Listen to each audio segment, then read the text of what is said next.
Hello students, first time solving section B. पहले मैं section B solve कर रहा हूँ। अब सेक्शन बी का देखिए क्वेश्चन नंबर 21। इसमें भी दो पार्ट्स हैं, ए एंड बी। हाँ, ये हम लोग कौन सा सेट सॉल्व कर रहे हैं? तो सेट नंबर 3 है ये सीबीएसई का। तो क्वेश्चन नंबर 21 का ए क्या है? In what ratio is the line segment joining the point 3 minus 5 and minus 1,6. In what ratio is the line segment joining the point 3, minus 5 and minus 1,6 divided by the line y equal to x?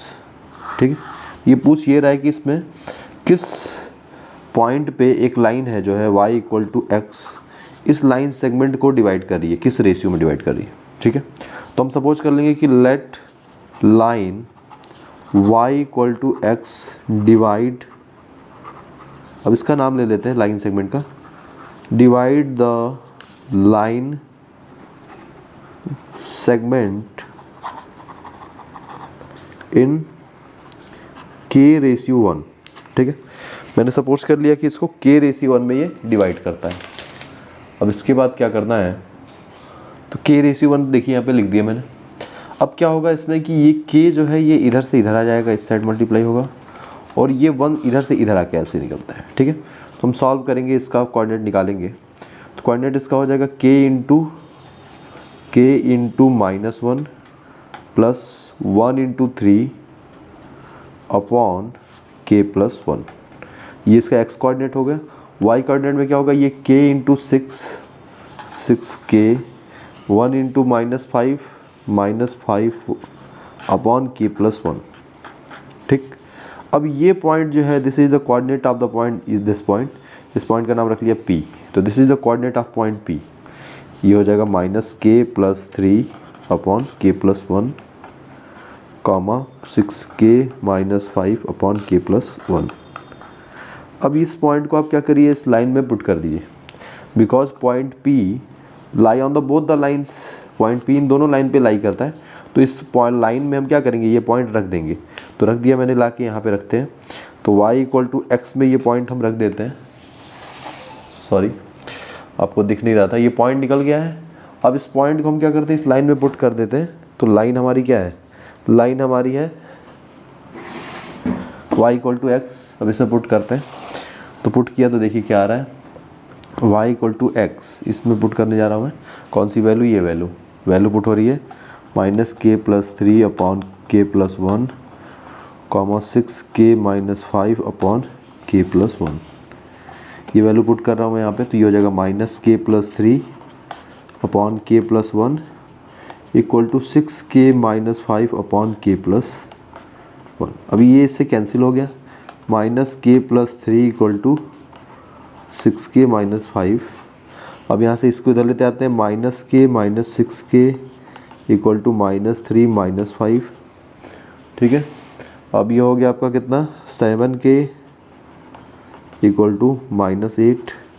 तो k equal to ये आ गया 8 upon 7। That means line y equal to x divides AB in 8 ratio 7। ठीक, ये हो गया हमारा 21 का A।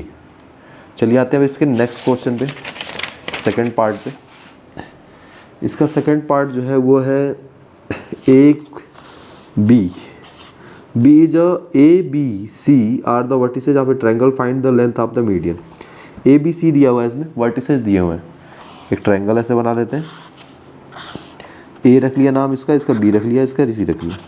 तो A दिया हुआ है हमारा 3,0, B दिया हुआ है हम लोग का 6,4 एंड C गिवन है -3 1,3।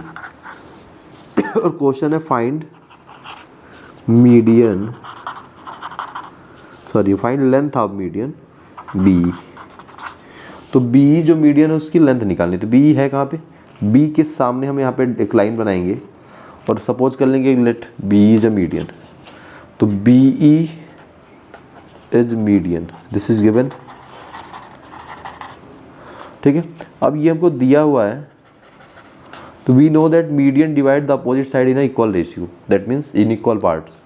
तो this implies E is mid point, E आपका मिड पॉइंट हो गया। मिड पॉइंट हो गया तो क्या हो गया, ई का कोऑर्डिनेट निकाल लीजिए। तो ये मिड पॉइंट है, इसका कोऑर्डिनेट कैसे निकलेगा, ए और सी से निकलेगा। ये 3 + -1 दोनों ऐड हो जाएंगे, तो ये हो जाएगा 3 + -1 अपॉन 2 कॉमा 0 + 3 अपॉन दिस। मतलब ये फार्मूला लगेगा यहाँ पे, जब मीडियन निकालना होता है x1 + x2 upon 2 comma y1 + y2 upon 2। ये फार्मूला यहाँ पे अप्लाई हो रहा है। तो ये फार्मूला हम लोग यहाँ पे अप्लाई करने जा रहे हैं। तो ये फार्मूला लग जाएगा 3 + -1 अपॉन 2 कॉमा 0 + 3 अपॉन 2। ये क्या आ रहा है, 2/2 कॉमा 3/2, दैट मीन्स 1,3/2। ये कोऑर्डिनेट आ गया हमारा 1,3/2, ठीक है। तो ये वैल्यू आई हमारी किसकी, ई। तो ये पॉइंट ई का कोऑर्डिनेट आ गया। अब हमको क्या करना है, अब हमको ये ई का कोऑर्डिनेट निकाल लिया, बी हमको पता है, ई का कोऑर्डिनेट आ गया हमारा 1,3/2, बी का कोऑर्डिनेट हमको ऑलरेडी पता है 6,4। तो लेंथ ऑफ बी ई, इसका लेंथ निकाल लेते हैं। तो इसकी लेंथ हो जाएगी हमारी, डिस्टेंस फार्मूला लग जाएगा। डिस्टेंस फार्मूला है x1 - x2 square plus y1 - y2 square. अब इसमें x1 y1 ये अपने ऊपर है, किसको लेना है, इसको ले लिया x1, इसको ले लिया y1, इसको ले लीजिए x2, इसको ले लीजिए y2। तो x1 means 6 - 1 square plus y1 4 - 3/2 whole square. ये हो गया 5 का स्क्वायर 25 प्लस 8 - 3 5, 25/4। 25 4 जा 125 100 plus 25/4 and this is equal to 125/4। तो यहाँ से आपका वैल्यू आ जाएगा 5√5/2। This is the length of B, ठीक। चलिए चलते हैं हम नेक्स्ट क्वेश्चन पे। नेक्स्ट क्वेश्चन है क्वेश्चन नंबर 22, ठीक है। 22 में देखिए क्या है, क्वेश्चन नंबर 22 हमारा 22। इसमें फिगर है given in the given figure, पहले फिगर को ड्रा कर देता हूँ। इन the given figure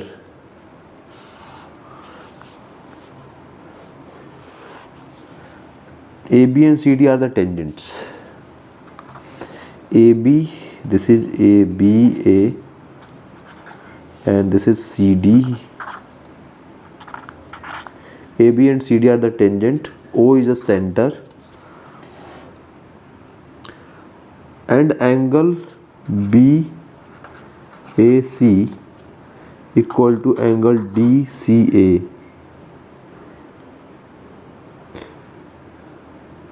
DCA is, it question is asking कि BAC और DAC इक्वल होगा कि नहीं होगा, जस्टिफाई। अब इसको जस्टिफाई करना है हमको कि BAC दैट मीन्स अगर BA और A को यहाँ से मैं मिला दूँ, A को मैं ज्वाइन करा दूँ C से, तो ये हो जाएगा BAC, मतलब ये एंगल, और ये एंगल इक्वल होगा इसके DAC। ये होगा कि नहीं होगा, हमको ये आपको जस्टिफाई करना है, ठीक है। तो होता क्या है कि इसको अगर मैं इन दोनों टेंजेंट्स को ऐसे बढ़ा लूँ, एक सर्किल है यहाँ पे, दो टेंजेंट्स हैं, तो अगर मैं इसको ऐसे ऐसे क्या कर लूँ, एक्सटेंड कर दूँ, दैट मीन्स इसको मैं अगर एक्सटेंड करूँ तो ये यहाँ जाएगा, और इसको एक्सटेंड करूँ तो ये यहाँ जाएगा, ठीक है। अब ये जहाँ पे मीट कर रहे हैं, हमने पढ़ा है कि tangent from the external point are equal. एक रूल है कि this is a external point, मान लिया कि दिस इज ई, तो tangents from external point are equal in length. Equal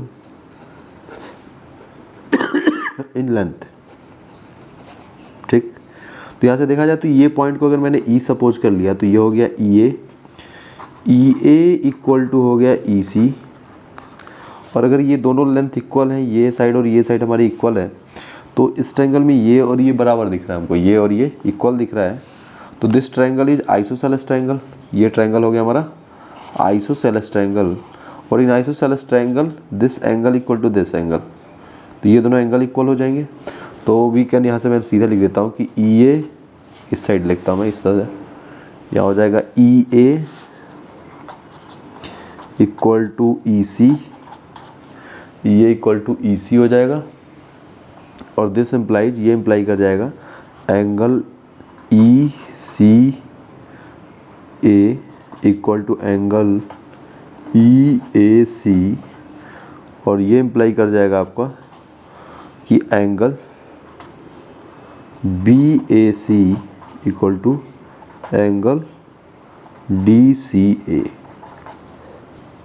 तो ये एंगल इक्वल होंगे, दैट मीन्स ये दोनों एंगल इक्वल थे। रीजन क्या हुआ कि ये दोनों इक्वल आए हैं, मैंने यहाँ इसको और इसको इक्वल लाया हूँ। अब ये दोनों एंगल, ये दोनों लीनियर पेयर में है, मतलब ये एंगल इसके साथ लीनियर पेयर में है और ये भी इसके साथ लीनियर पेयर में है, तो इन दोनों का सम 180 होगा। तो अगर मैंने जो इक्वल एंगल लाया है मैं इसको x सपोज कर लूँ, तो ये एंगल हो जाएगा 180 minus X. Angle B A C equal to 180 minus X. Similarly angle D C A, similarly D A C भी क्या है हमारा 180 माइनस एक्स। तो देखा जाए तो ये दोनों इक्वल दिख रहे हैं, ठीक है। तो मैंने इसीलिए डायरेक्टली लिख दिया ये। चलिए ये हो गया। अब आते हैं क्वेश्चन नंबर 23 पे। नेक्स्ट क्वेश्चन 23 भी एक क्वेश्चन है जिसमें एक फिगर दिया हुआ है, लिखा हुआ है in the given figure. In the given figure, एक फिगर है, मैं भले इसको बना देता हूँ बट इधर नहीं बनाता हूँ, इस तरह बनाता हूँ, ठीक है। इन द गिवन फिगर एक सर्किल है ऐसे। इन द गिवन फिगर है circle centred at O. O इसका सेंटर है। Has a radius 7 centimetre. O C is the median. अब इसमें मैं पूरा बना देता हूँ तो आपको समझ में आएगा। ये लाइन है, दिस लाइन इज एक्स ओ, और फिर इस पर एक परपेंडिकुलर डाल दिया इसने एक और इधर, ठीक है। दैट मीन्स इसने एक्सिस बना लिया, ये वाई डैश 2 एक्सिस बना ली। और यहाँ पे एक लाइन बनाई है, इसको ज्वाइन कराया है पॉइंट, दैट मीन्स ए, इसको ए लिया है और इसको बी लिया है, ए और बी को ज्वाइन करा दिया है इसने, ठीक। अब यहाँ पे इस पॉइंट ओ से इस पर परपेंडिकुलर ड्रा किया गया है, this is O C. O C is perpendicular to A B. It is clear from the given figure. Find the length of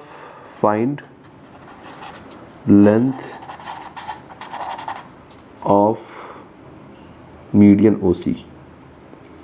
Find length of median OC, ठीक है। तो OC की मीडियन निकालनी है, ठीक है।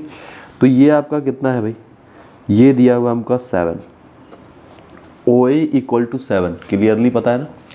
क्लियरली फिगर में आपको दिख रहा है कि ये रेडियस है OA, तो OA इज 7, ठीक। अगर OA 7 है तो OB भी यहाँ पे ये भी 7 है, ये भी 7 हो गया। तो मैं पाइथागोरस थ्योरम लगा दूँ, क्योंकि ये क्वाड्रेंट है, ऑल एंगल आर 90। तो by Pythagoras theorem AB square equal to OA square plus OB square. और ये भी 7 है, ये भी 7 है, तो यहाँ से AB निकल जाएगा मेरा AB स्क्वायर। तो AB इज 7√2, ठीक। तो AB आ गया आपका 7√2। अब AB 7√2 आ गया हमारा, तो इस फिगर में फिर से हम आ जाते हैं। अगर ये 7√2 है और क्वेश्चन में दिया है गिवन दैट कि OC is a median, given that OC is median and perpendicular also, then AC equal to half of 7√2, तो यहाँ पे ये हो गया 7√2/2 AC आ गया ये। तो ये AC की वैल्यू निकल गई। अब हम आ जाएं इस ट्रायंगल में, इसको यहाँ से मैं यहाँ लाता हूँ अगर, ठीक, तो मैं इस ट्रायंगल को बाहर लेता हूँ ऐसे,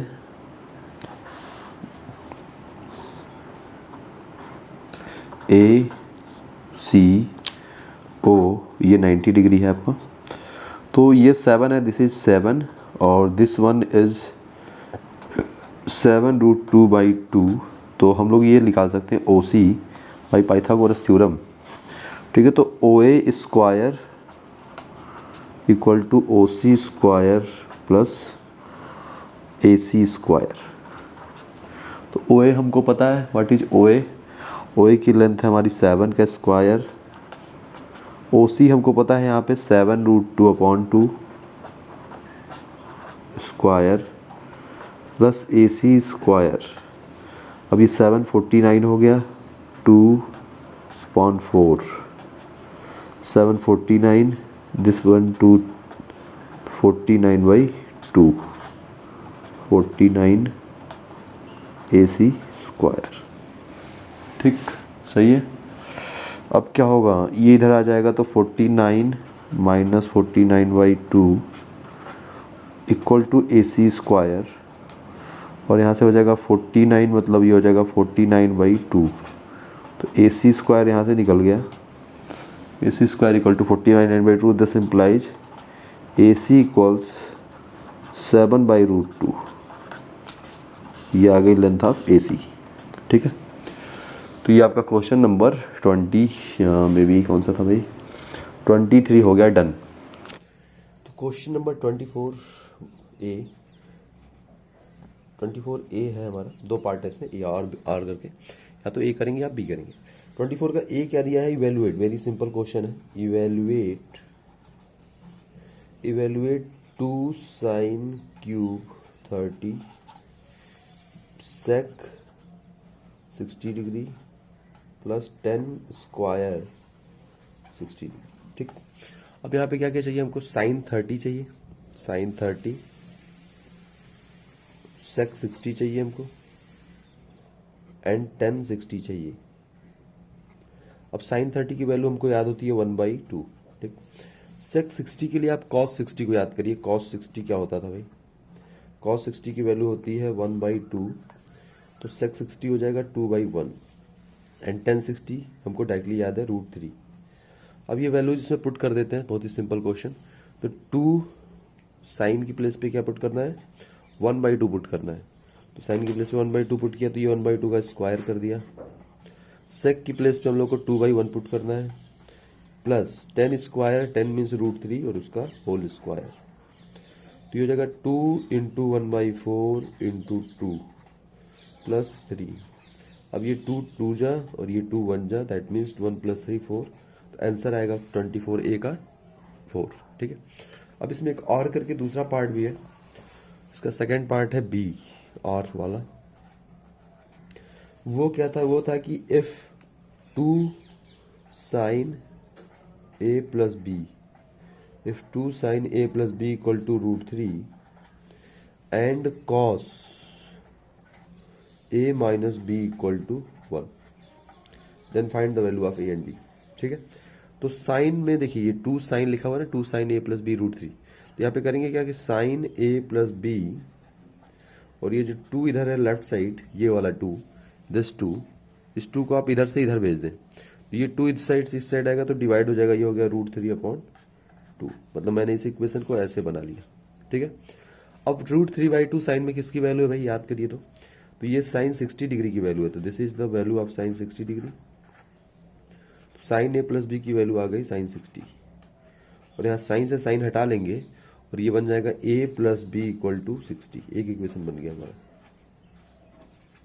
सिमिलरली अब इस दूसरे इक्वेशन पे आ जाएंगे, इस वाले पे, कि cos A - B = 1। अब इस इक्वेशन पे आ जाइए, cos A - B = 1, तो cos A - B = 1 है ये।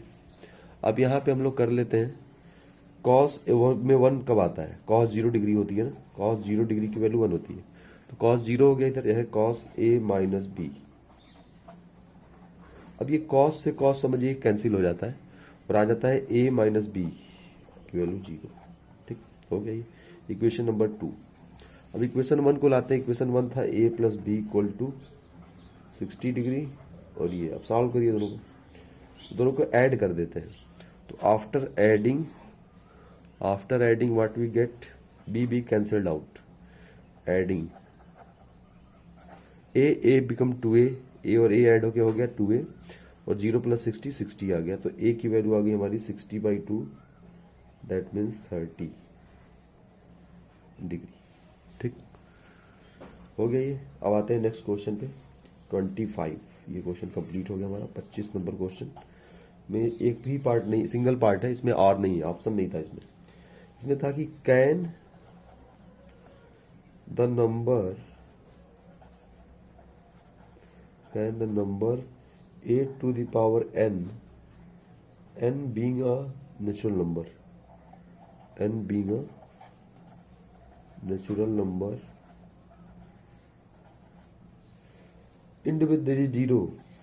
with digit 0।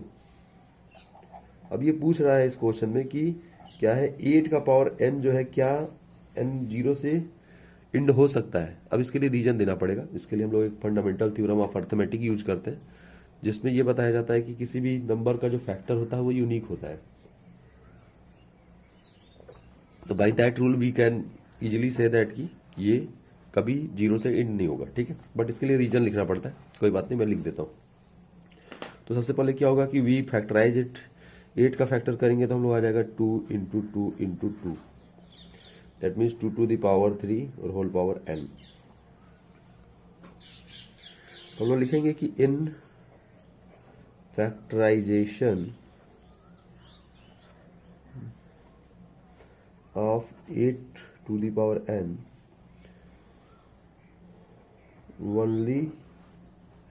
only 2 is the factor, and by the theorem of fundamental theorem of arithmetic, by the fundamental theorem of arithmetic,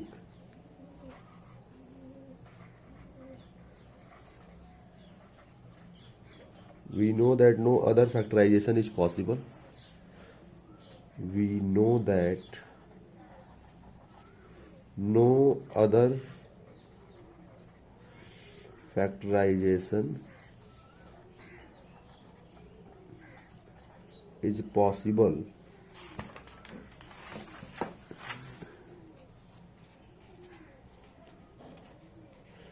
and we also know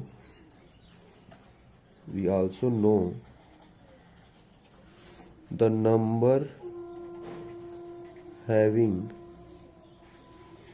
last digit 0 has factor 2 and 5, so we can say that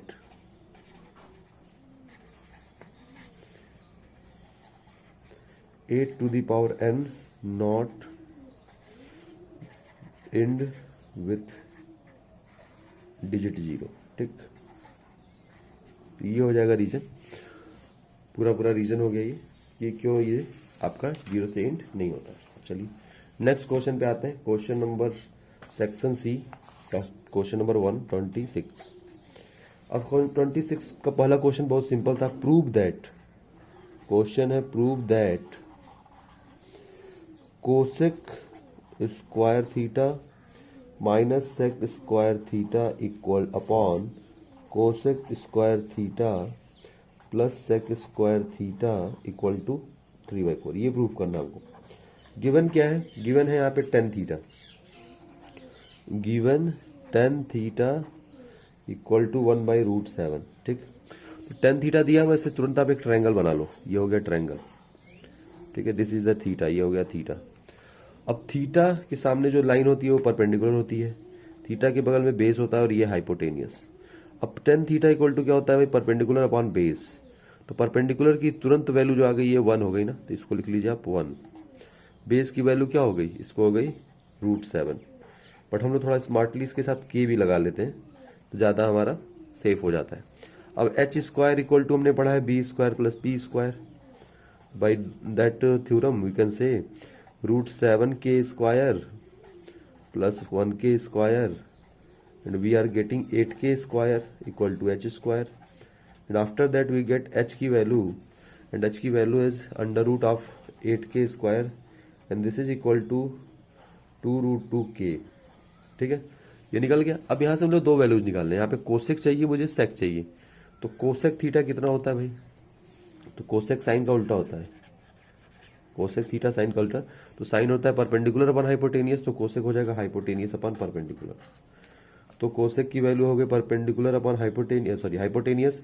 hypotenuse आया है 2√2k, hypotenuse की value देखिए ये आई है, upon नीचे perpendicular k हो गया, तो k से k कट गया, कोसेक की वैल्यू आ गई 2√2। ठीक, अब कोसेक आ गया हमारा 2√2, हम सेक निकाल लेते हैं। कोसेक निकल गया, अब हम सेक निकाल लेते हैं। तो सेक हो जाएगा हमारा, sec is opposite of cos, cos base upon hypotenuse, hypotenuse upon base. तो hypotenuse is 2√2k upon base is √7k, that means sec आ गया हमारा 2√2 अपॉन 7। ठीक, √7 सॉरी। तो ये हो गया सेक थीटा। अब सेक पता चल गया और हमें कोसेक पता चल गया, वैल्यू इसमें पुट कर देते हैं। तो वैल्यू पुट कर दिया, cosec square theta minus sec square theta upon cosec square theta plus sec square theta equal to करते हैं। तो कोसेक की प्लेस पे हमने रखा है 2√2 होल स्क्वायर माइनस के भी लिख लो, इसमें हो जाएगा 2√2 अपॉन 7 के होल स्क्वायर, और नीचे भी सेम वैल्यू होगी, प्लस में हो जाएगी 2√2k स्क्वायर 2√2k अपॉन √7। अब ऊपर आ जाएगा 8 minus 8k square minus 8 upon 7k square upon नीचे हो जाएगा 8k square plus 8 upon 7k square. अब k स्क्वायर पहले कट कर देते हैं कॉमन लेके, तो k स्क्वायर देखिए यहाँ सब ये कट जाएगा, तो ये बचेगा क्या, 8 माइनस 8/7 अपॉन 8 प्लस 8/7। ठीक है, अब इसको सॉल्व करना बहुत आसान है। ये हो जाएगा ऊपर 8 7 जा 56 माइनस 8 अपॉन 7, नीचे हो जाएगा 56 प्लस 8 अपॉन 7, 7 7 कैंसिल, तो 56 माइनस 8 हो जाता है हमारा 48, और नीचे हो जाएगा 64, और ये कट के आ जाएगा 4 2 जा 4 1 जा, सॉरी 4 1 जा 4 2 जा 4 से 16 जा, और फिर इसको कट करेंगे तो ये हो जाएगा 3/4। तो ये आपका प्रूव हो गया वैल्यू 3/4। ठीक है, तो क्वेश्चन नंबर 26 हो गया, आ रही है 3 नंबर का क्वेश्चन। अब आता है क्वेश्चन नंबर 27 पे। ठीक है, देखिए क्वेश्चन नंबर 27 देखिए आप, 27 में दो पार्ट है, दैट मीन्स ऑप्शनल क्वेश्चन है। आपको इंटरनल ऑप्शंस काफी दिए थे इस बार एग्जाम में। तो 27 में पहला है कि the sum of first m terms of an AP, ये कह रहा है कि sum of first m terms of an AP is equal to the sum of the first n terms. ये दिया हुआ है बच्चों, students, that is it is given that की sum of m terms equal to sum of m terms. तो इसमें क्या करेंगे, इसमें सपोज कर लेंगे let the first and first term and common difference of AP be A and D. पहले तो ये सपोज कर लीजिए कि पहले आप common difference A first term और कॉमन डिफरेंस ये दोनों हमको चाहिए। तो ये हो गया फर्स्ट टर्म एंड ये हो गया कॉमन डिफरेंस। ठीक हो गया ये। अब ये दोनों मान लिया तो देखिए एस एम पे आ जाते हैं। एस एम की वैल्यू क्या होगी, एस एम। ठीक है, तो एम का मतलब M upon 2a plus m-1 into D, ये हो गया। फिर एस एन कितना हो जाएगा, n upon 2 2a plus n minus 1 into D. ठीक है, अब ये दोनों को इक्वल कर लीजिए तो ये हो जाएगा S M equal to S N according to question, और दोनों को इक्वल करेंगे तो ये हो जाएगा m by two 2a plus m minus 1 into D plus equal to sorry not plus equal to n by two 2a और फिर हो जाएगा plus n minus 1 into D. अब यहाँ पे देखिए पहले 2 से 2 कट कर दिया मैंने, ये कट हो गया, तो ये मल्टीप्लाई कर लेते हैं तो ये हो जाएगा 2am plus m into bracket m minus 1 into D equal to 2an plus n in bracket n minus 1 into D. अब इधर लेते आते हैं तो 2am minus 2an equal to n minus 1 into D minus m minus 1 into D. इधर आप 2a common ले लो तो ये हो जाएगा m माइनस n, और इधर d कॉमन ले लिया जाए तो ये हो जाएगा n square minus n minus m square plus n sorry m। अब इसमें हो जाएगा n स्क्वायर माइनस m मतलब n minus m n plus m, और इसमें कॉमन हो जाएगा आपका माइनस n माइनस m। इस पूरे में n माइनस m यहाँ से कॉमन ले लिया मैंने d के बगल में, तो n माइनस m कॉमन हो गया, अंदर बच गया आपका m plus n minus 1 into D. इधर है हमारा 2a ब्रैकेट में m माइनस n। ठीक, अब देखिए यहाँ पे m माइनस n है, ये n माइनस m, इसको काटा जा सकता है, इसको हम कट कर सकते हैं, बस रीजन क्या है माइनस 1 कॉमन लेना हो, तो माइनस कॉमन ले लेते हैं मैं इधर 2a m minus n equal to minus n minus sorry m minus n। देखिए यहाँ पे ऐसे कॉमन ले लिया मैंने, माइनस 2 ऐसे ले लिया कॉमन, और बगल में इसकी पूरी वैल्यू जो थी वो हो जाएगी, क्या थी वैल्यू, इसके बगल में था m plus n minus 1 into ऐसे d था। ठीक है, ये अब देखिए ये कैंसिल हो गया इससे, तो यहाँ से आ गया 2a की वैल्यू आ गई माइनस ब्रैकेट में m plus n minus 1 into D, ये आ गई। ठीक है, अब हमको निकालना क्या है, हमको निकालना था कि prove that sum of m plus n term is zero. हमको प्रूव करना है sum of m plus n term zero होगा, तो इसको निकालेंगे तो ये आ जाएगा m plus n by two in bracket 2a plus m plus n minus 1 into D. अब यहाँ पे आ जाइए 2a की वैल्यू पुट कर देते हैं, तो 2a की वैल्यू हम लोगों की कितनी है 2a की वैल्यू यही दिख रही है ऊपर, माइनस ब्रैकेट में m plus n minus 1 into D, और उसके बाद देखिए इसके बाद जो वैल्यू है ये भी सेम ही वैल्यू है बट प्लस में plus m plus n minus 1, तो ये पूरी वैल्यू कैंसिल हो जाएगी और ये आएगा जीरो, तो ये और ये कट गया, ये जीरो आ गया, zero into something that means ये पूरी वैल्यू जीरो हो गई, तो ये आंसर प्रूव हो गया कि sum of m plus n terms is zero. Question number 27 done. अब इसका r वाला पार्ट आ जाता है, 27 में दो पार्ट है, एक r करके 27 का दूसरा पार्ट, ये जिस बच्चों ने किया होगा उनको बताता हूं मैं। इसमें दिया है कि sum if in an AP the sum of first 3 consecutive term is 24, sum of first 3 consecutive का मतलब होता है लगातार 3 कॉन्जिक्यूटिव टर्म जब भी आपको सपोज करना हो तो बच्चा मैंने हमेशा सिखाया कि कैसे करेंगे आप a minus D a and a plus D, जब भी 3 लगातार टर्म्स मानने होंगे तो यही तरीका है कि a minus D a minus D comma a and a plus D, तो ये 3 टर्म हमने मान लिया। अब ये 3 टर्म आपने मान लिया तो आपको करना क्या है, इसमें क्वेश्चन में दिया है कि सम, इनका सम जो है sum of 3 consecutive terms is 24 first thing, and और क्या दिया हुआ है कि sum of their squares, sum of their squares is equal to, square का सम जो है वो इक्वल है किसके 194 के। हम दोनों कंडीशन की यूज करते हैं, पहले इन तीनों का सम कर लेते हैं, तो अकॉर्डिंग टू क्वेश्चन सम किया तो हो जाएगा a minus D plus a plus D, और ये वैल्यू कितनी आएगी भाई, ये वैल्यू आ जाएगी आपकी 24 अकॉर्डिंग टू क्वेश्चन। अब यहाँ पे देखिए d से d कट जाएगा, 3a इक्वल टू आ गया 24, a की वैल्यू यहाँ से आ गई 8, तो यहाँ पे a आ गया 8, ठीक है। अब अगर a 8 आ गया है तो हम लोग दूसरी कंडीशन पे आ जाते हैं कि सम ऑफ देयर स्क्वायर्स। तो sum of their square means a minus D का स्क्वायर प्लस a का square plus a plus D का स्क्वायर और इक्वल टू वो कितना है 194, ठीक। अब यहाँ पे a की वैल्यू पुट कर लीजिए तो a की वैल्यू 8 हो गई, a ये हो गया प्लस ये हो गया, सॉरी 8 का स्क्वायर हो गया प्लस ये भी हो जाएगा हमारा 8 प्लस डी का स्क्वायर 194। अब स्क्वायर करते हैं इसको तो ये हो जाएगा 8 square plus D square minus 8 two 16 D plus 8 square plus ये 8 स्क्वायर प्लस डी स्क्वायर और प्लस 16 डी।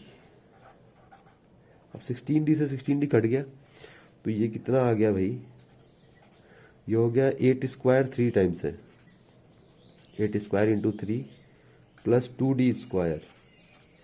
अब यहाँ से 8 square 64 into 3 plus 2d square, ठीक है, और इक्वल टू 194। 64 4 3 12 का 2 1 carry 6 18 119 plus 2d square equal to 194। अब इसको इधर भेजेंगे तो 2d स्क्वायर इक्वल टू हो जाएगा 194 माइनस 192, दैट मीन्स 2 आ गया। तो यहाँ से d स्क्वायर इक्वल टू 1 हो गया, d equal two plus minus 1, ठीक है। अब d की वैल्यू एक बार 1 ले लिया, d की वैल्यू 1 है और a की वैल्यू क्या है 8 है। तो हमारा सीक्वेंस क्या था a minus D a and a plus D. a की वैल्यू क्या है 8 माइनस 1 8 8 प्लस 1 दैट मीन्स 7 8 9। दूसरी बार d की वैल्यू हम लोग क्या ले लेंगे -1 ले लेंगे तो एक और सीरीज बन जाएगी, ठीक है। तो ऐसे दो मतलब इसी का उल्टा आ जाएगा, सेकेंड वाला आ जाएगा 9 8 7 ऐसे आ जाएगा, ठीक। तो ये हो गया क्वेश्चन नंबर 27 कंप्लीट। अब नेक्स्ट क्वेश्चन है 28, बहुत ही सिंपल क्वेश्चन था ये। 28 बहुत आसान क्वेश्चन ये है कि prove that √5 is an irrational number. तो ये मैंने बहुत बार कराया है कि √5 को इरेशनल नंबर कैसे प्रूव करना है। तो क्वेश्चन नंबर 28 जो था वो प्रूव करना था कि √5 is an irrational number. Question हमारा ये है कि √5 जो है वो इरेशनल नंबर है, ठीक है। ये देखिए question number 28, prove that √2 is an irrational number, ठीक है। अब हम कैसे प्रूव करेंगे, तो सबसे पहले let √5 be a rational number मान लेंगे, हम अपोजिट मान लेंगे, इसको बोलते हैं कंट्राडिक्शन मेथड। तो मान लिया कि √5 जो है इरेशनल नंबर। अब p √5 equal to p upon q लिख लेंगे, where p and q are coprime, ठीक है। को प्राइम का मतलब होता है कि इन दोनों में कॉमन फैक्टर 1 होगा, मतलब इन दोनों में 1 को छोड़ के कुछ कॉमन नहीं होगा। अब स्क्वायर करेंगे, स्क्वायरिंग बोथ साइड्स, स्क्वायर करने पे √5 का स्क्वायर आपका 5 हो गया, p स्क्वायर हो गया और q स्क्वायर हो गया, ठीक है। फिर यह क्रॉस मल्टीप्लाई कर दिया, q स्क्वायर का 5 में मल्टीप्लाई कर दिया तो 5q स्क्वायर बन गया into equal to p square. अब p square equal to 5 into q square, ठीक है। ये कैसे, जैसे मैंने सपोज कि मैं एग्जांपल ले लेता हूँ, ये आप लिखते हैं कि 6 का फैक्टर क्या है 2 और 3 है, ठीक है, यह लिखते हैं ना। तो यही मेथड यहाँ यूज किया गया है कि 5 equal to p square equal to 5q square, that means 5 is a factor of p square, सही बात है। और एक थ्योरम होता है कि अगर कोई नंबर किसी के स्क्वायर का फैक्टर है तो उसका भी फैक्टर होगा, तो by that rule we can say that 5 is a factor of p, ठीक है, ये हो जाएगा। फिर मैंने मान लिया कि p अगर फैक्टर है, p का फैक्टर 5 है, तो मान लिया कि p जो है डिवाइड होता है 5 से, कितने टाइम्स में डिवाइड होता है m टाइम्स में। तो मैंने सपोज कर लिया p इक्वल टू 5m, ठीक है। अब इसको पुट कर दिया इक्वेशन नंबर 1 में यहाँ पे। तो इक्वेशन 1 में जब आप p इक्वल टू पुट करेंगे कितना 5m, तो यहाँ पे 5m हो जाएगा, स्क्वायर करेंगे 5 का स्क्वायर 25 आ जाएगा, m स्क्वायर आ जाएगा इक्वल टू q स्क्वायर आ गया, ठीक है। अब यहाँ से क्या है, ये हो गया। अब यहाँ पे देखा जाए तो इसको ऐसे लिख दें q square equal to 5m square. तो देखा जाए यहाँ से 5 is factor of q square, और नेक्स्ट लाइन में लिखें तो 5 इज फैक्टर ऑफ q, ठीक है। यहाँ से 5 जो है वो q का फैक्टर हो गया।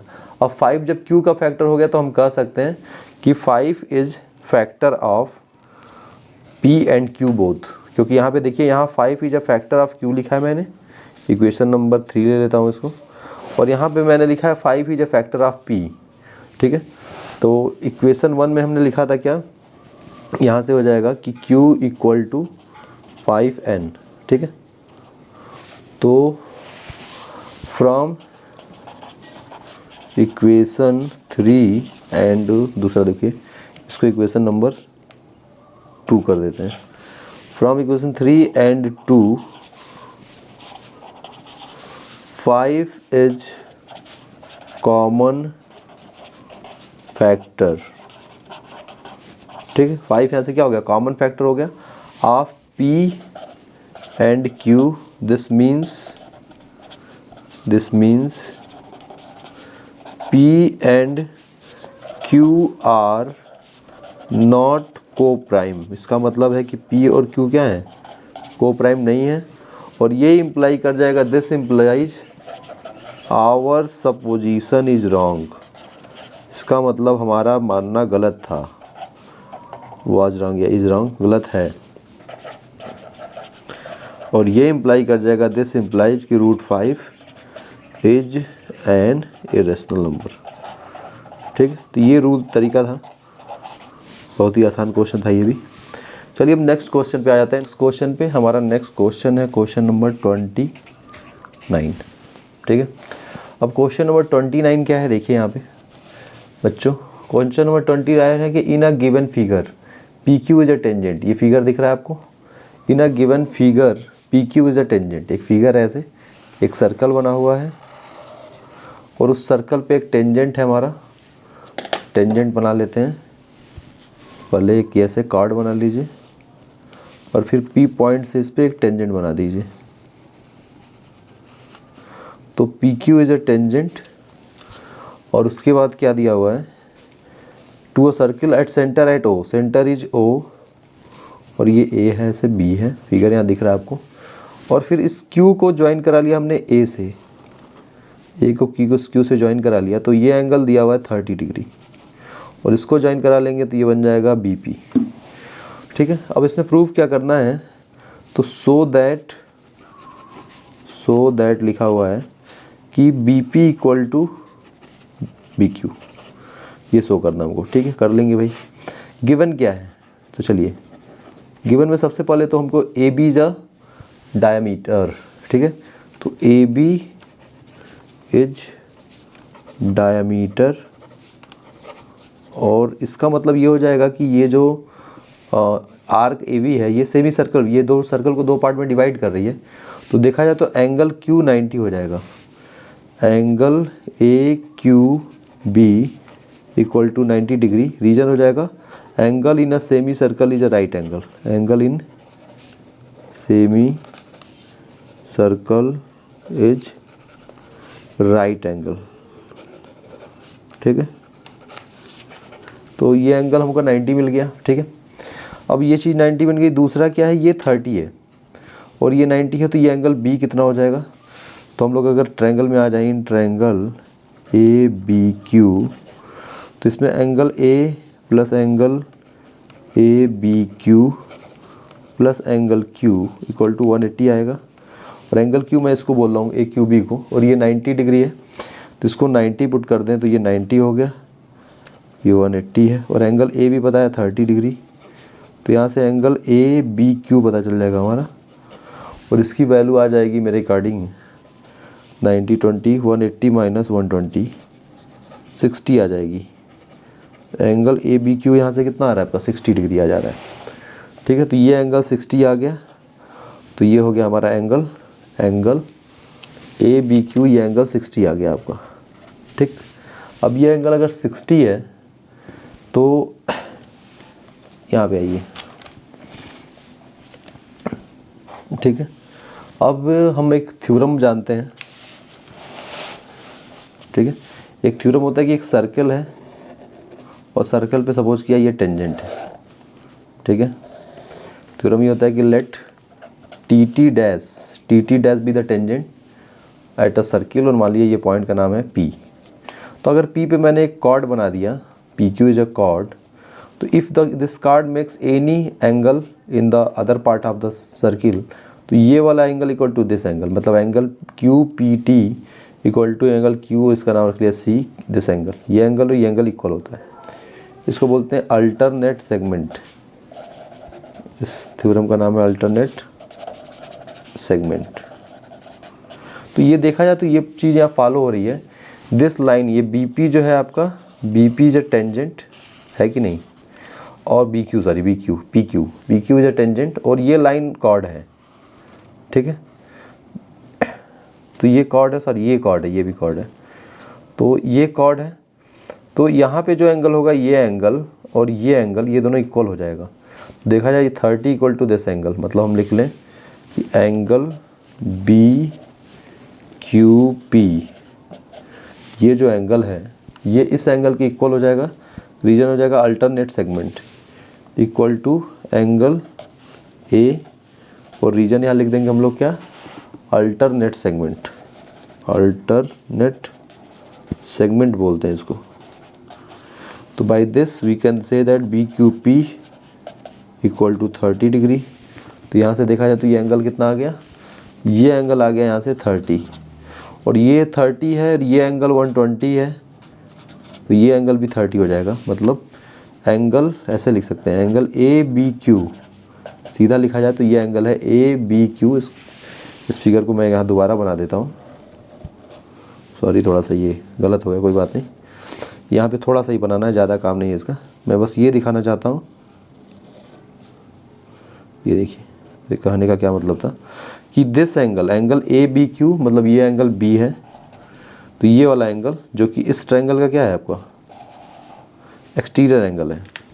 Angle ABQ is exterior angle of the angle triangle QBP, ठीक है। तो ये एंगल जो है, एंगल ABQ, A फिर यहाँ BQ, ये angle is a exterior angle of this triangle. तो ABQ equal to angle, this angle, angle Q plus angle P। Reason हो जाएगा exterior angle is equal to sum of opposite interior, ठीक है, by this rule. ये लिखना नहीं है, मैं जल्दी लिख देता हूँ। तो Q हमको पता चल गया है 30, एंगल Q इज़ 30, एंगल हमारा 30 आ गया है। एंगल P हमको पता करना है, और ये एंगल हमारा ABQ 60 है।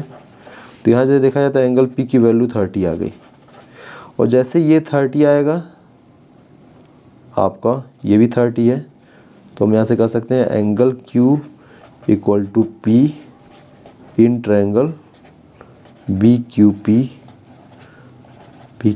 और this implies BQ equal to BP। ये हो जाएगा angle opposite to, side opposite to equal angle are equal, side opposite to equal angle are equal.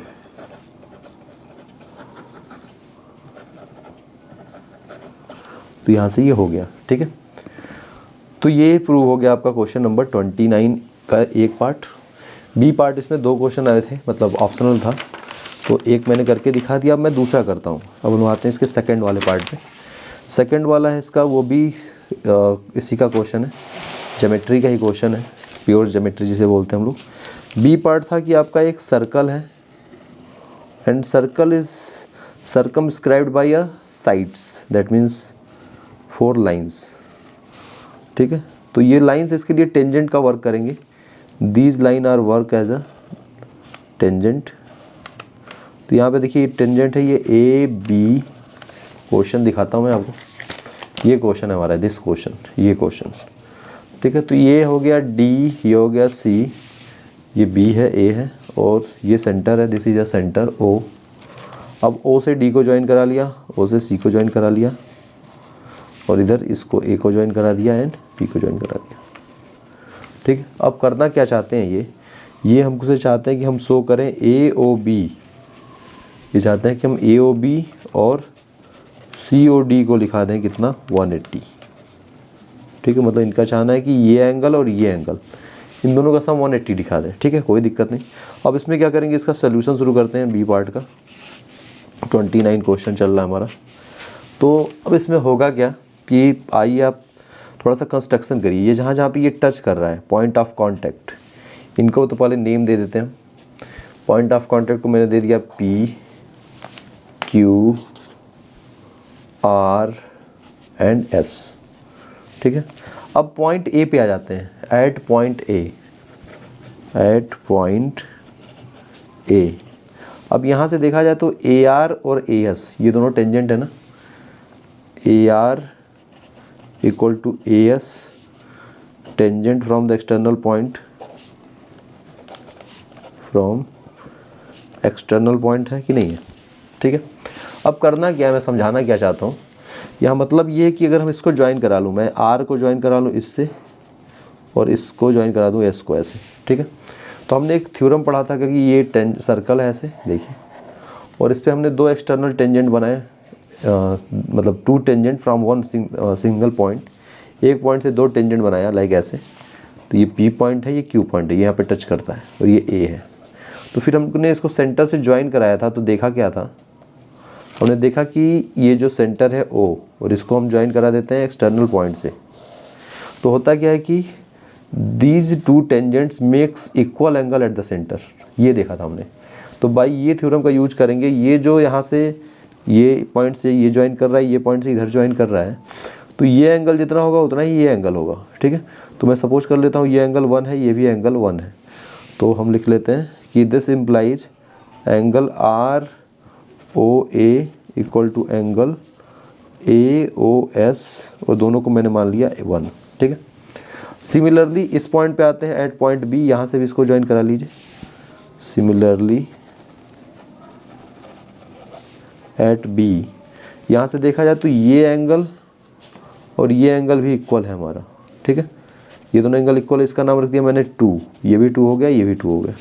तो angle B O S equal to angle B O P, और ये दोनों हो गया angle equal to 2, ठीक है।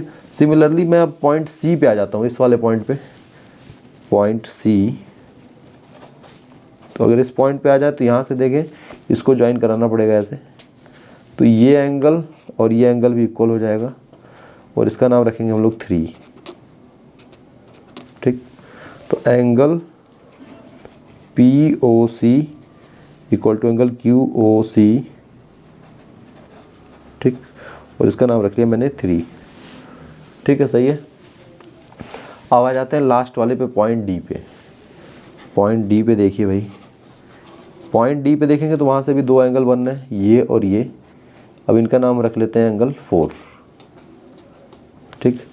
तो angle R O D equal to Q O D, और ये हो गया इक्वल टू एंगल 4, ठीक है, हो गया ये। अब इसको अब देखिए, अब एंगल अराउंड ए पॉइंट हमने पढ़ा हुआ ना, एक पॉइंट के अराउंड सारे एंगल का सम क्या होता है, 180 होता है। तो उसका यूज करते हैं कि angle around a point is 180। तो बाय दिस थ्योरम यहाँ से देखें तो इन सब का अगर सम कर लें हम, ये सारे एंगल्स का सम, तो angle 1 plus angle 1, angle 2 plus angle 2 plus angle 3 plus angle 3 plus angle 4 plus angle 4 equal to 360 degree, ठीक है। अब ए 2 टाइम्स है 1, एंगल 2 भी 2 टाइम्स है, एंगल 3 भी 2 टाइम्स है, और एंगल 4 भी 2 टाइम्स है, सारे 2 टाइम्स है कि नहीं है, ये हो गया। अब ये 2 से अगर मैं इसको कट कर दूं तो कितना आ जाएगा, 180 आ जाएगा ना, ये हो गया 180। Angle 1 plus angle 2 plus angle 3 plus angle 4 आ गया 180।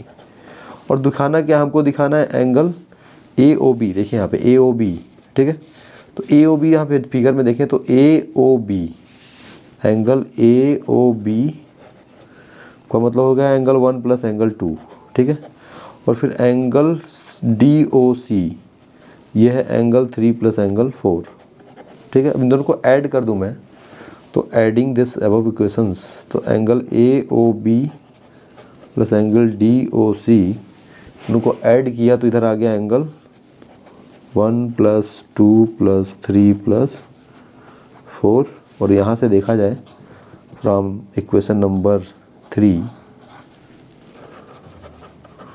From 3 we can say that this is equal to 180 degree. और यहाँ से प्रूव हो गया कि angle A O B plus angle D O C की वैल्यू कितनी है हमारी, 180 है, ठीक है। तो ये प्रूव हो गया आपका क्वेश्चन नंबर, हो गया हमारा 29 का, दोनों ही पार्ट मैंने कंप्लीट कर दिया। चलिए नेक्स्ट क्वेश्चन पे आते हैं हम। अब नेक्स्ट क्वेश्चन है हमारा क्वेश्चन नंबर 30। 30 क्वेश्चन में क्या बोल रहा है, ये कह रहा है डीलर सेल्स है article for ₹75 and gains as much percent as the cost price of article. देखिए क्वेश्चन दिख रहा है कि एक डीलर है सेल्स एन आर्टिकल एट ₹75, 75 रुपये में सेल करता है वो। दैट मीन्स देखा जाए तो सेलिंग प्राइस जो है वो 75 रुपीज़ है, ठीक है, सही है, सेलिंग प्राइस। अब कह रहा है कि gains as much as percent the cost price. तो मान लेते हैं कि let the cost price CP of the article भी X रुपी, CP मान लीजिए X रुपी है, तो CP X है, तो अकॉर्डिंग टू क्वेश्चन कि gains as much as percent as the cost price, मतलब जितना कॉस्ट प्राइस है उतना परसेंट उसका गेन है। तो यहाँ पे गिवन है गेन परसेंटेज जो है वो कितनी है, X% होगी, जितना उसका कॉस्ट है उतना ही उसने गेन भी रख लिया अपना, ठीक है। तो गेन मतलब प्रॉफिट परसेंट होता है, गेन का मतलब क्या है आपका, प्रॉफिट परसेंट। ये हो गया हमारा। तो हमको सेलिंग प्राइस बताया ना, अब हमने एक फार्मूला पढ़ते थे, selling price equal to cost price bracket में 100 प्लस प्रॉफिट परसेंट अपॉन 100, याद है आपको। ये फार्मूला में अगर डायरेक्टली पुट कर दें हम, तो हमारे पास CP है, CP is X, 100 plus profit percent भी हमारे पास X ही है अपॉन 100, और SP भी है हमारे पास, SP है 75। तो 100 में ये मल्टीप्लाई कर दिया तो 75 100 हो गया ये, और ये अंदर मल्टीप्लाई किया तो 100x प्लस x²। अब ये x² प्लस नहीं, यहाँ प्लस ही रहेगा, 100x माइनस 75 100 इक्वल टू 0। ये हो गया क्वाड्रेटिक, ठीक है। अब यहाँ 75 100 का फैक्टर करके ये लाना है, अब इसको फैक्टर करते हैं भाई। 75 100 को फैक्टर किया मैंने, 2 से काटा, तो नहीं 5 से काट देता हूँ, आसान पड़ेगा। 5 1 जा 5 15 जा हो गया, ठीक है। फिर इसको 5 से काटते हैं, 5 3 जा 300 हो गया, फिर 2 से कट किया 150, ठीक है। अब देखिए 2 5 जा 10, 10 5 जा 50, इन तीनों का मल्टीप्लाई कितना आ रहा है, 50 आ रहा है ना, और यहाँ कितना है 150। तो 150 में से अगर 50 निकालेंगे तो 100 आएगा कि नहीं। तो यहाँ पे यही करना है, x² plus 150x minus 50x, ठीक है। देखिए 100 में से 150 में से 50 निकालेंगे तो 100 आ जाएगा, ठीक है, और माइनस 75 100। या आप ऐसे नहीं आ रहा तो आप सीधी तरह चार्ज लगा सकते हैं। x कॉमन ले लिया फर्स्ट 2 में, तो ये हो गया x प्लस 150, माइनस 50 कॉमन ले लिया इधर, तो ये भी हो गया x प्लस 150, ठीक है। तो ये हो गया x minus 50 and x plus 150। अब यहाँ से x की वैल्यू 1 प्लस 50 आएगी, ये सही है, और x की वैल्यू माइनस में आ नहीं सकती, तो ये आपकी बेकार है, ठीक, क्योंकि माइनस में मतलब माइनस में कॉस्ट चली जाएगी, कॉस्ट माइनस में होती नहीं है। तो हमारा यानी कॉस्ट प्राइस जो है वो कितना है, 50 रुपये था, और उस पर प्रॉफिट परसेंट भी वो कितना ले रहा था, 50 ही ले रहा था। तो ये पूछा गया था फाइंड द कॉस्ट प्राइस, मतलब कॉस्ट प्राइस इज आंसर, ठीक है, हो गया। चलिए नेक्स्ट क्वेश्चन पे आते हैं, क्वेश्चन नंबर 31। अब क्वेश्चन नंबर 31 क्या है, 31 है कि in a test the mark obtain by 100 student out of this are given as below. एक टेबल बना के दिया हुआ हमको, ठीक है, मैं भी एक टेबल बना ही लेता हूँ, 31 है, ठीक है, टेबल बनाते हैं हम। चलिए तो टेबल बनाएंगे हम, इसमें मार्क्स ऑब्टेन्ड, मीन निकालना है। क्वेश्चन में करना क्या है, क्वेश्चन देख लीजिए, हमको फाइंड करना है मीन मार्क्स निकालने हैं। तो पहले तो टेबल बनानी पड़ेगी। तो ये है क्या, मार्क्स ऑब्टेन्ड 0 to 10, फिर हो जाएगा अगला 10 to 20, फिर 20 to 30 एंड 30 to 40, फिर 40 to 50, इतना काफ़ी है, ठीक है, ये हो गया। अब उसके बाद फ्रीक्वेंसी दी हुई है, नेक्स्ट लाइन में क्या दिया हुआ है हमारा, फ्रीक्वेंसी दिया हुआ है। फ्रीक्वेंसी है नंबर ऑफ स्टूडेंट को फ्रीक्वेंसी बोलते हैं हम लोग। तो फ्रीक्वेंसी क्या है, 12 है, 23 है, 34, 25 एंड 6, ठीक है। अब यहाँ पे पहले तो हम लोग सबसे पहले मिड वैल्यू निकालेंगे। यहाँ पे सबसे पहले आपको ये जो हमारा क्लास मार्क फॉर्म में दिया है x की वैल्यू, इसका हम लोग को एग्जैक्ट वैल्यू चाहिए होगा, मतलब मिड वैल्यू चाहिए होगा, ठीक है। तो 0 और 10 इसकी मिड वैल्यू कैसे निकलेगी, वो निकलेगी 0 + 10/2 ऐसे करके। तो ये हो जाएगा 0 + 10/2 5 आ गया।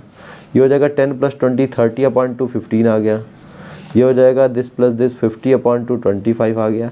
अब देखिए 10 बढ़ता जा रहा है तो ये 35 हो जाएगा, ये 45 हो जाएगा, हो गया। अब ये हो गया। अगला काम क्या है हमारा, अब कौन सा मेथड आप यूज करना चाहते हैं। सबसे पहले हम लोगों ने सीखा था आपका डायरेक्ट मेथड, दूसरा होता है एज्यूम्ड मीन मेथड। तो मैं यहाँ एज्यूम्ड मीन मेथड यूज कर रहा हूँ। वैसे मेथड दिखा नहीं है, आप कोई भी मेथड यूज कर सकते हैं। तो एज्यूम्ड मीन हमारा सबसे आसान मेथड है। इसमें हम मीन एज्यूम कर लेंगे ए। तो ए जब मीन बीच वाले को लेते हैं, सबसे बीच में क्या है, ये 25 है, मैंने इसको ए एज्यूम कर लिया, ठीक है। अब इसके बाद एक और कॉलम बन जाएगा, ये हो गया एक्स आई नया वाला। यहाँ पे बनेगा डी आई। डी आई क्या होता है, मैं यहाँ लिख देता हूँ। डी आई का मतलब होता है एक्स आई माइनस ए, ठीक है। तो एक्स आई ये है, इसमें से 25 माइनस करेंगे सारे में से, सारे एक्स आई में से 25 माइनस। तो 5 - 25 माइनस में आएगा कितना, -20। 15 - 25 -10। 25 माइनस खुद 25 0 हो जाएगा। 35 में से माइनस होगा तो 10 आएगा, एंड 45 में से माइनस होगा तो 20 आएगा। तो ये आ गया हमारा डी आई, ठीक। अब डी आई का नेक्स्ट जो कॉलम होगा वो होगा F I into D I. अगला वाला कॉलम होगा हमारा F I into D I. अब इसमें मल्टीप्लाई करेंगे, यहाँ या देखिए यदि एफ आई का डी आई करना है तो 12 और 2 जा 24, ठीक है, 0 लगा लेंगे और माइनस भी लगाएंगे। फिर 23 1 जा 23, ठीक, ये भी सही है। अगला 0 हो जाएगा, 34 0 जा 0, 25 इंटू 10 250, एंड लास्ट वन 6 2 जा 12, दैट मीन्स 120 हो गया। अब यहाँ पे इसको समेसन करना होगा, summation of F I D आई, ठीक है। तो summation of F I D आई में होता क्या है, सबको ऐड कर लेते हैं हम। तो यहाँ माइनस वालों को अलग ऐड करिए, इन दोनों माइनस को ऐड करिए तो कितना हो जा रहा है भाई, 2 2 4 3 7 200 417 माइनस, और प्लस वालों को ऐड करें तो कितना हो जाएगा, ये भी आ जाएगा 317 प्लस। तो अब 370 में से 470 मतलब बड़ा है, निकालेंगे -100 आ जा रहा है। तो summation of F I D I आ गया हमारा -100। अब फार्मूला क्या होता है assumed mean method, A plus summation of F I D I और उसके नीचे समेसन ऑफ एफ आई। अब ये एफ आई क्या होता है, तो यहाँ देखिए फ्रीक्वेंसी लिखा है, फ्रीक्वेंसी का जो सम है यहाँ पे इसको सम कर देता हूँ, उसको बोलते हैं एफ आई। अब इसको सम कर देते हैं, कितना है भाई 25 31 31 + 4 35 35 दिस 65 65 और 5 65 और 70 70 और दिस इज 100, मतलब ये आपका 100 आ रहा है, ठीक है। तो ये 100 हो गया, नीचे ऊपर है -100, ठीक है। ये हो गया ए प्लस ए का मतलब कितना है भाई 25।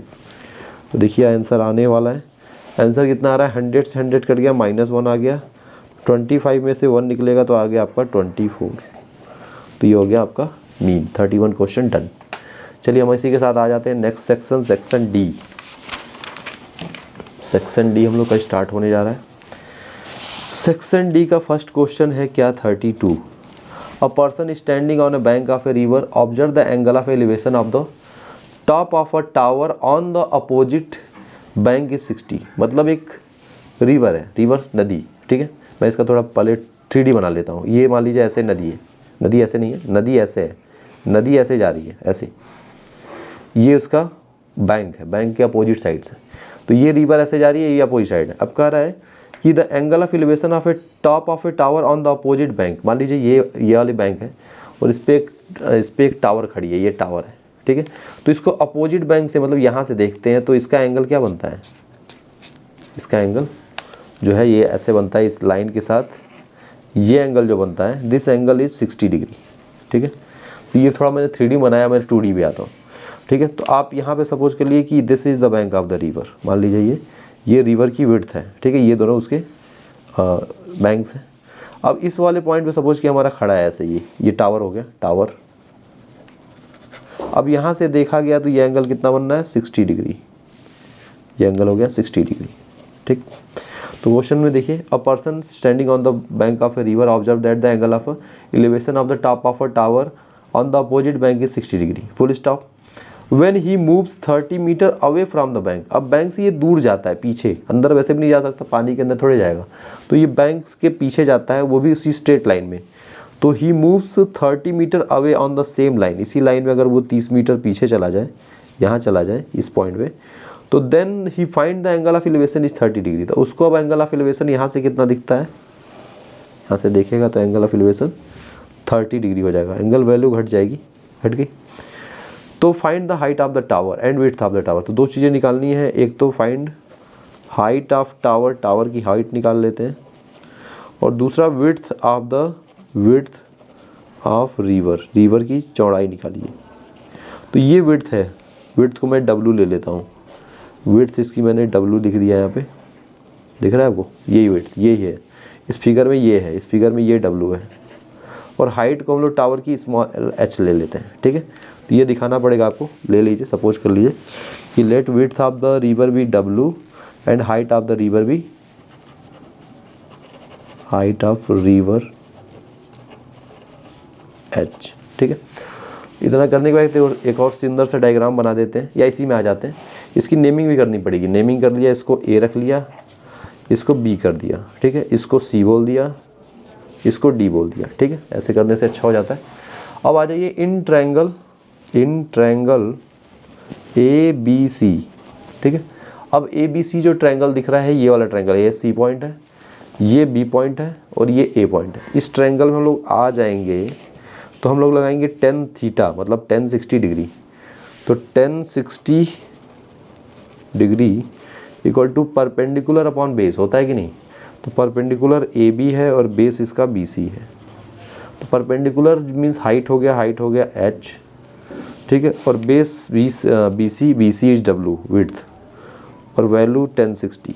तो tan 60 की वैल्यू आपने याद की होगी, tan 60 होता है √3। तो यहाँ से हो गया √3 equal to h upon W। ये इक्वेशन नंबर 1 बना के छोड़ दो, ठीक है। अब आ जाइए बड़े वाले ट्रायंगल में, इस वाले ट्रायंगल में DBA, यहाँ D से उठाया, यहाँ से गए यहाँ और यहाँ से ऊपर, तो DBA इस ट्रायंगल में हम आ जाते हैं, ठीक है। इस ट्रायंगल में tan 30 डिग्री लगेगा। अच्छा, अभी जब भी जाएंगे तो ये 90 जरूर इंक्लूड रहेगा, तो tan 30 यहाँ पे लगा लीजिए। तो यहाँ पे tan 30 लिख देता हूँ मैं, tan 30 डिग्री, ठीक है। tan 30 इक्वल टू हो जाएगा परपेंडिकुलर, यही रहेगा AB, परपेंडिकुलर AB ही है, और बेस में ये पूरा आ जाएगा, यहाँ से यहाँ तक पूरा बेस है, ये यहाँ से D से लेके B तक DB। अब DB के दो पार्ट हैं हमारे, DB में BC है, W भी है, इसमें DB में मैं लिख देता हूँ W और प्लस 30 ये है, AB हमारा H ही है, और tan 30 की वैल्यू √3 है, सपोर्ट कर लिया। अब यहाँ पे क्या करेंगे, जो इक्वेशन 1 था, यहाँ से देखिए h की वैल्यू निकालें तो क्या आ जाएगी, h की वैल्यू आ जाएगी √3 इंटू W, आएगी कि नहीं, आ गई ना। तो ये वैल्यू यहाँ पे पुट कर देते हैं h की प्लेस पे। तो h की प्लेस पे √3 टाइम्स ऑफ W रख लिया, ये है W plus 30 1 upon √3, cross multiply करेंगे, ये जाएगा इधर मल्टीप्लाई होगा, तो ये हो जाएगा W प्लस 30 और √3 इधर मल्टीप्लाई होगा, तो √3 इंटू √3 W, और √3 मिलके 3W हो गया। ये है W प्लस 30, W माइनस हो जाएगा तो 2W इक्वल टू 30, देखा जाता है यहाँ से W आ गया 15। तो width of the river is 15 metre, ठीक है। विड्थ कितनी निकल गई, 15 मीटर है।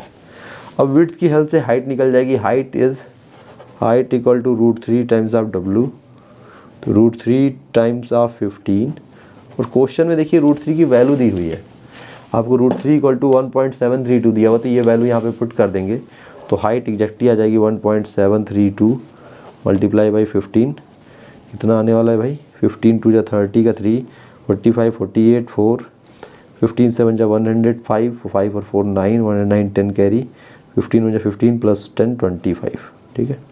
तो मे बी ये 25.98 आ रहा है, हाइट इसकी 25.98 मीटर आ रही है, ठीक।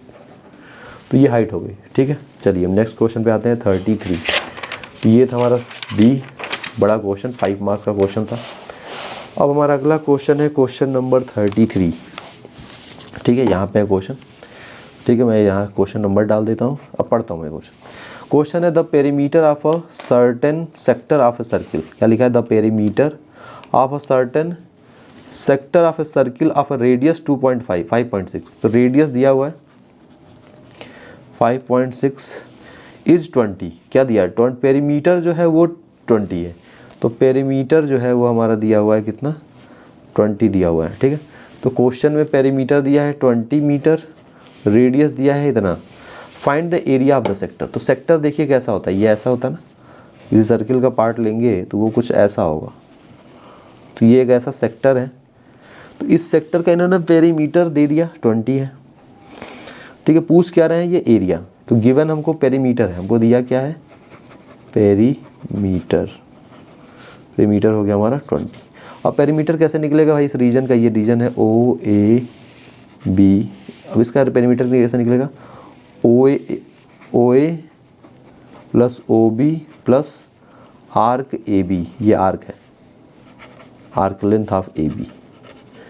अब इसका आर्क लेंथ कैसे निकलता है, तो theta upon 360 into 2 pi R radius, और ए बी और ओ बी ये दोनों रेडियस में आ जाएंगे, ये रेडियस हो गया, ये भी रेडियस हो गया, इन दोनों को रेडियस मान लिया मैंने, मान लिया क्या है ये, ठीक है। तो पेरीमीटर जो है हमारा वो कितना आ रहा है, 2r plus theta by 360 2 pi r, ठीक है। और पेरीमीटर पता है हम लोगों को, पेरीमीटर यहाँ पे 20 है, ठीक है। रेडियस भी पता है, रेडियस पुट कर लेता हूँ मैं, 2 इंटू रेडियस इज 5.6, ऊपर लिखा हुआ है देखिए सबसे फर्स्ट लाइन में, तो रेडियस मैंने पुट कर लिया 5.6 इंटू 2, 5 2 10, 6 2 12, मतलब 11.2 में भी, हाँ ये प्लस इधर ये 20 है आपका, इधर है थीटा अपॉन 360, यहाँ पे भी रेडियस पता होगा हमको, तो इंटू 2 पाई आर की जगह 5.6, ठीक है। तो यहाँ से निकाल लेते हैं हम, ये इधर माइनस हो जाएगा, 20 minus 11.2 theta by 360 into 2 pi into 5.6, ठीक है, सही है। अब देखिए अब क्या हो जाएगा, इधर 11 निकल गया तो 12 ही निकाल देते हैं, 8.8 आ रहा है थीटा बाई 360। अब थीटा बाई 360 रख के बाकी नीचे भेज देता हूँ मैं, 2 पाई इंटू 5.6, ये हो गया। तो यहाँ से थीटा बाई 360 की वैल्यू निकाल ली मैंने, ठीक है, चलिए निकाल ली। अब हमको क्या करना है, एरिया निकालना है इस सेक्टर का। तो हम लोग पढ़ते हैं कि एरिया ऑफ सेक्टर, ठीक है, यही सेक्टर ऐसा जो होता है, इसका एरिया कोई निकालना चाहे तो बस एंगल चाहिए होता है हमको, एंगल, तो एंगल थीटा अपॉन 360 इंटू कुछ क्या करना होता है, बस पाई आर स्क्वायर करना होता है, ठीक। तो थीटा हमको पता है, यहाँ पे थीटा पर क्या मैंने थीटा बाई 360 निकाल लिया पूरा, ठीक है, थीटा बाई 360 निकाल लिया है। थीटा देखिए कि बाई 360 की वैल्यू ये है, यहाँ पर लिखा है मैंने, कितना है, 8.8 अपॉन 2 पाई इंटू 5.6, ये इंटू पाई को पाई रहने दीजिए, आर की वैल्यू 5.6, उसका स्क्वायर कर दिया, ठीक है, सारी वैल्यूज पुट कर दी मैंने। अब देखिए यहाँ पे बहुत आसान हो जाएगा, इस पाई से ये पाई कट गया, ठीक है, एक 5.6 से एक 5.6 कट गया, 8.8 अपॉन 2 इंटू 5.6 ये है, ठीक है। अब 2 से इसको कट कर लेंगे तो ये 4.4 हो जाएगा, इंटू 5.6, अब इनका मल्टीप्लाई बस करना है हमको, और जैसे मल्टीप्लाई करूँगा मैं आंसर आ जाएगा। तो 56, इसको 5.6 को लिख दिया 56, और इसको 44 में हम इसको लिख सकते हैं 4 इंटू 1.1, ठीक है। तो 56 इंटू 4 कर दूँ अगर मैं, तो क्या होगा, 4 6 जा 24, 24 का 4 2 कैरी, 4 5 जा 20 और 22 हो गया, तो ये हो गया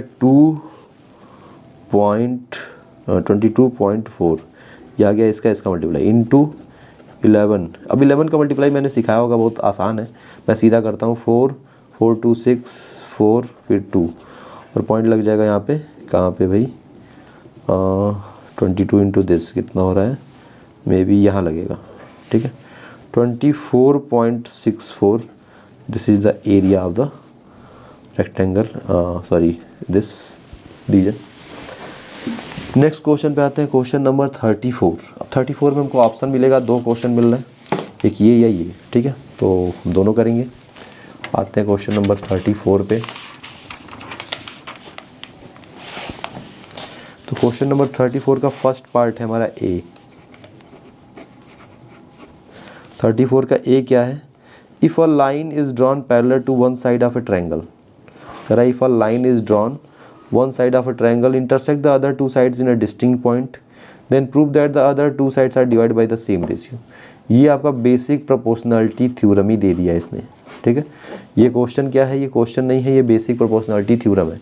बेसिक प्रोपोर्शनलिटी थ्योरम में यही कहा जा सकता है कि कोई ट्रायंगल है और ट्रायंगल के अगर एक साइड के पैरेलल लाइन ड्रा करें और वो अदर टू साइड्स को ऐसा कट करें कि this line is parallel to third side, तो यही कह रहा है if a line is drawn parallel to one side of a triangle to intersect the other two side.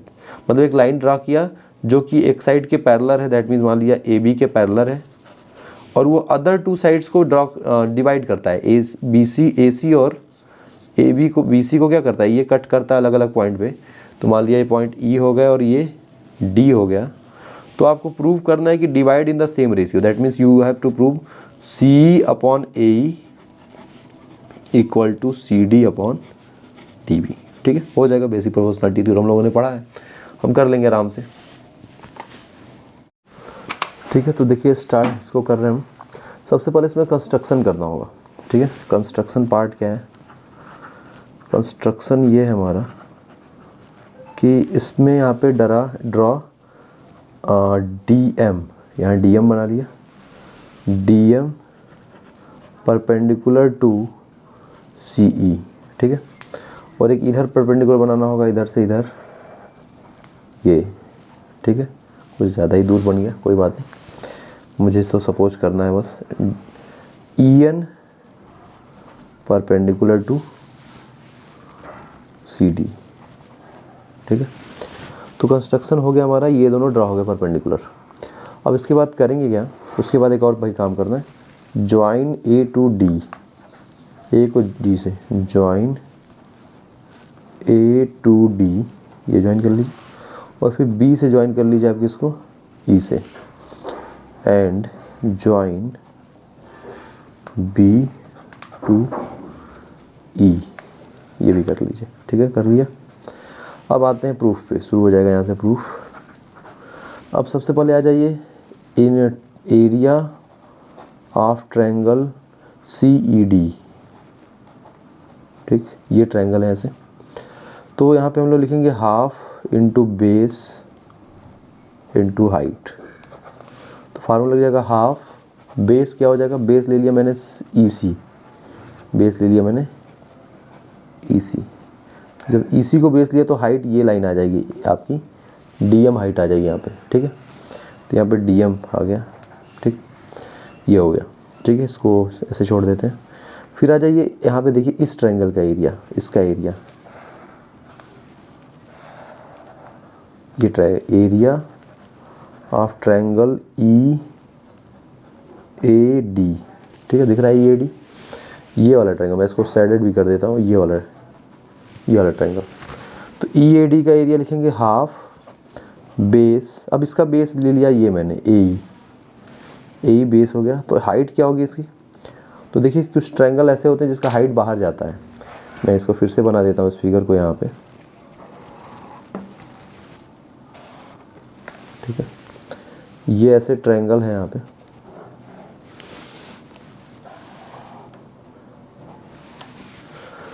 This is point A B, ये हो गया आपका डी, और ये है ई। तो यहाँ पे ये जो ट्रायंगल बन रहा है, ये ट्रायंगल, इस ट्रायंगल की बात कर रहा हूँ मैं, ये ट्रायंगल, इसका हाइट यहाँ पर है,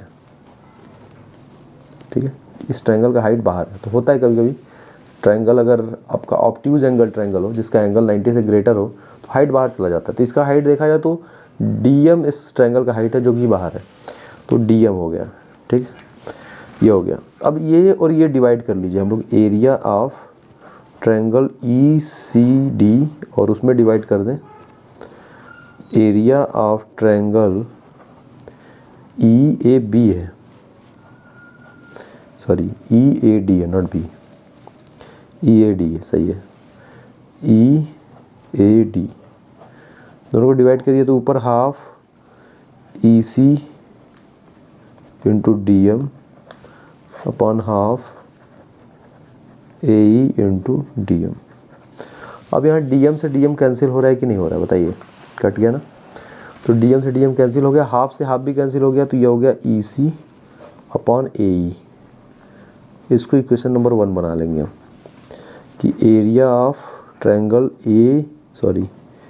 E C D upon triangle E A D और इसका रेशियो आ गया इतना। इक्वेशन नंबर 1 बना के छोड़ दिया। अब इस ट्रायंगल पे आ जाइए, इसमें ये पॉइंट है हमारा सी, ठीक है।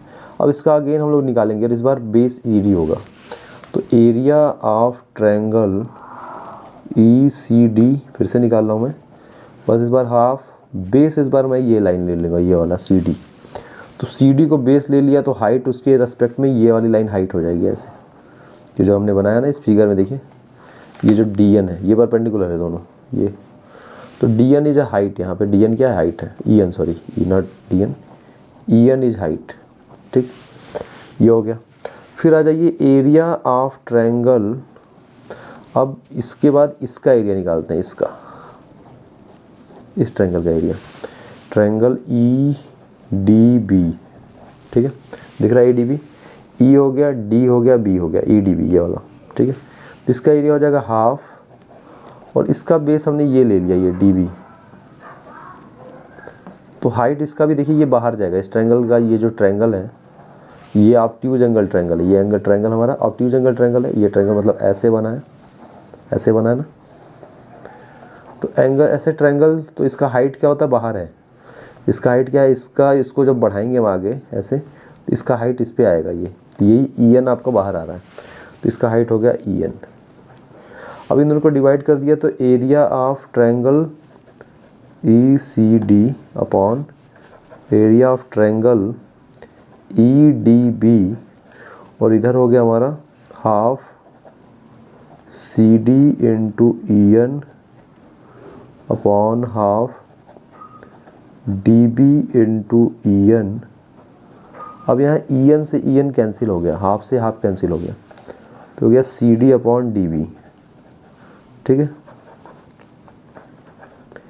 अब करना क्या है हम लोगों को? अब हम अपने फाइनल स्टेप पे पहुंच चुके हैं।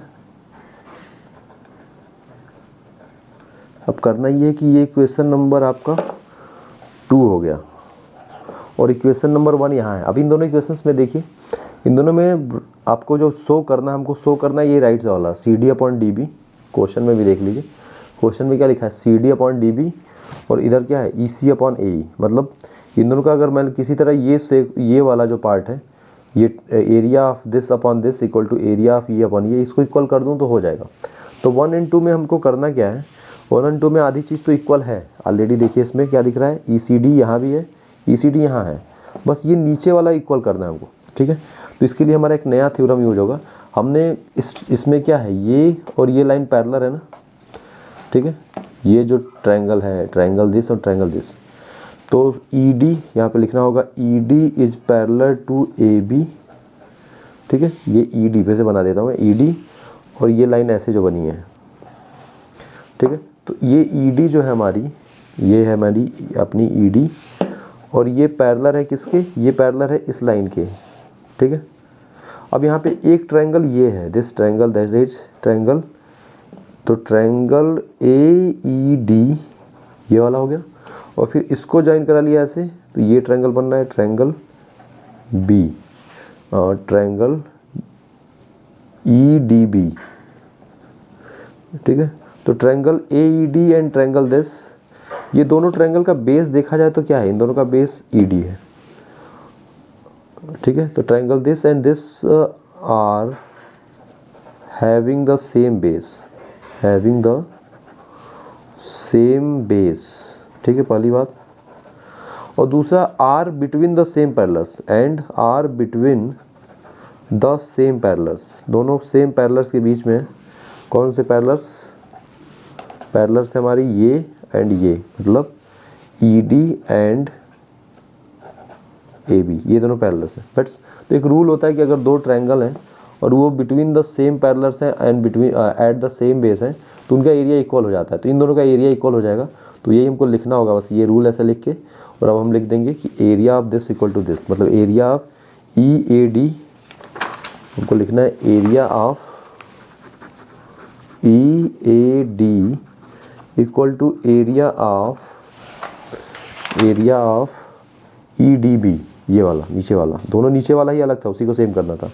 तो ये ई डी बी, ठीक है, तो area of E D B, ये इक्वेशन नंबर 3 हो गया। अब फ्रॉम 1 2 एंड 3, फ्रॉम 1 2 एंड 3 हमारा देखिए 1 2 में 3 में ये क्या हो जाएगा, राइट साइड इक्वल हो जाएगा। तो ई सी अपॉन ये जो हमारा प्रूफ करना था वो आ गया कि ई सी अपॉन, ई सी के नीचे क्या है भाई, ई सी के नीचे है ए ई सी डी अपॉन, ई सी के नीचे A E and C D upon D B. तो ये प्रूव हो गया आपका बेसिक प्रोपोर्शनलिटी थ्योरम।